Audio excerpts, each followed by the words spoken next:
আপনার জীবনে এই 4টা জিনিস কখনো কাউকে নিজের হাতে দিবেন না, অর্থাৎ আপনার গৃহ থেকে হোক বা আপনার রান্নাঘর থেকে হোক, যেখান থেকেই হোক।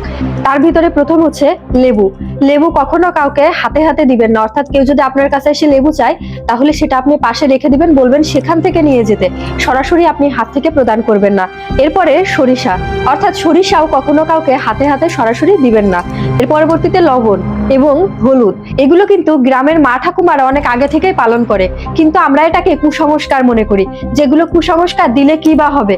কিন্তু প্রকৃতপক্ষে জ্যোতিষশাস্ত্র অনুযায়ী বলা হয়েছে যে কোনো ব্যক্তির যদি খারাপ কিছু করতে চায় বা ভালো কিছু করতে চায়, তাহলে সেই ব্যক্তির দেওয়া এই 4টা জিনিসই যথেষ্ট তাকে খারাপ করার জন্য, তাকে ভালো করার জন্য।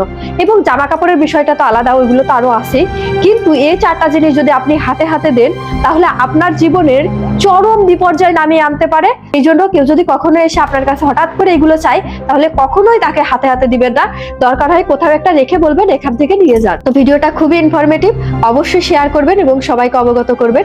সবাই ভালো থাকুন, সুস্থ থাকুন, হরে কৃষ্ণ।